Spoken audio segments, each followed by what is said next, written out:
Hey everyone, and welcome to This Explainer. Today, we're diving deep, and I mean deep, into a massive internet investigation that attempts to unpack the multi-layered allegations surrounding the luxury brand Balenciaga and honestly, the broader fashion industry as a whole.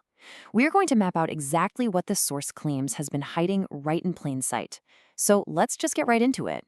The source video actually hooks you right away by pointing to this viral moment from 2024.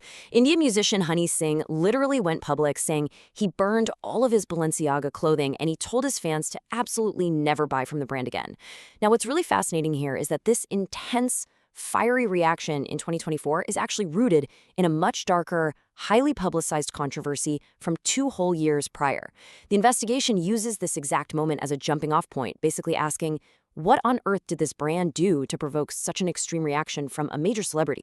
To make sense of this incredibly complex web of allegations, we're going to use an iceberg model today.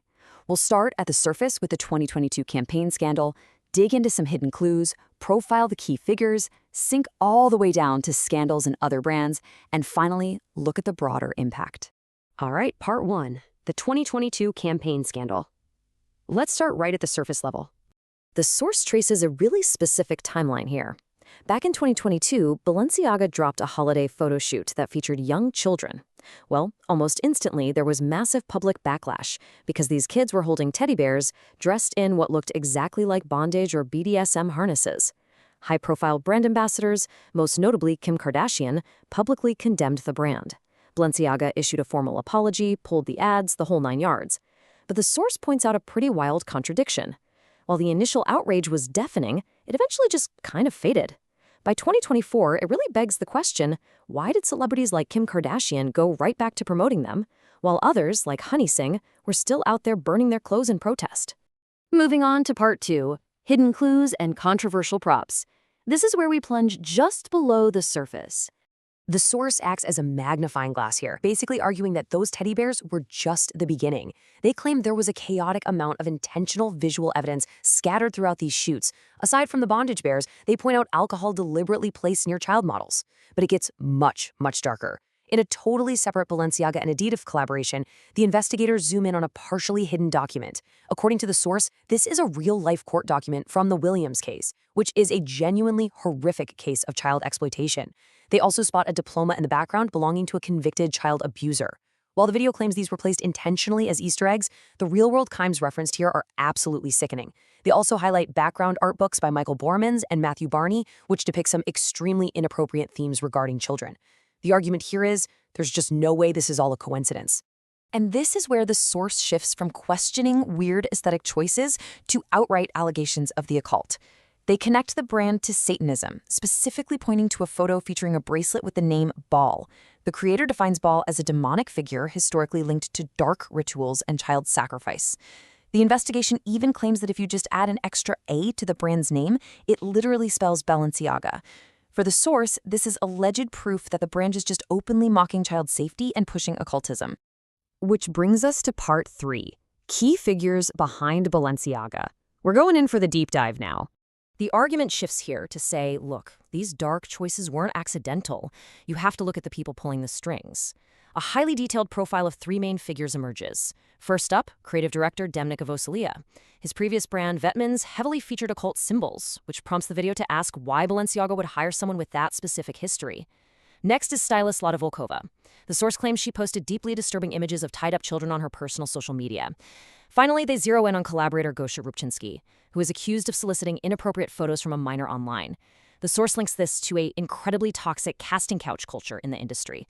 And let's be unequivocally clear on this point. Grooming and exploiting minors in any capacity is horrific and utterly unacceptable.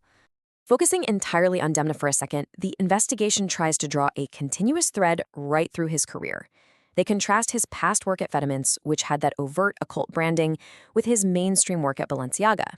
Think about Kim Kardashian's famous faceless, all-black Met Gala outfit from 2021. The source highlights this as a prime example of how Demna successfully took that darkness and translated it straight into mainstream pop culture. The underlying suggestion? That this is a highly deliberate strategy to normalize these aesthetics. Okay, part 4, scandals in other brands. We have officially hit the ocean floor of our iceberg model. Down at this depth, the scope expands drastically. The source claims this alleged dark culture isn't isolated to just one brand. It infects the entire luxury and beauty industry. They cite allegations that Gucci's founding family completely ignored severe abuse suffered by a relative. Then, Dior is accused of exploiting a 14-year-old model, making her the face of the brand and dressing her inappropriately for her age.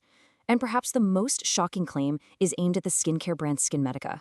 The creator relays claims that they actually use children's foreskins in their facial products, asking the very real question of how a company could possibly source enough biological material for mass market demand. Through all of these disturbing examples, the overarching argument is that massive wealth and power constantly shield this industry from accountability. Finally, part 5, the broader impact. Let's look at the ultimate takeaway here. Tying it all together, the video reaches some pretty stark conclusions.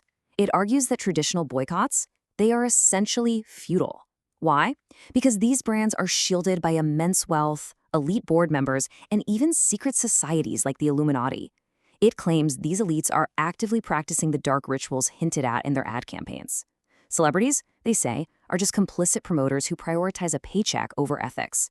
But the biggest warning is aimed directly at you and me.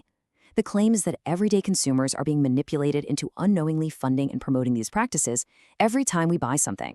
The source leaves us with an incredibly provocative challenge. By asking us to examine our own shopping habits, the spotlight shifts from the elite fashion houses directly onto us.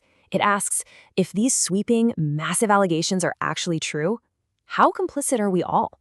It is a very heavy question to sit with, and the creator ends by asking the audience what brand they want decoded next.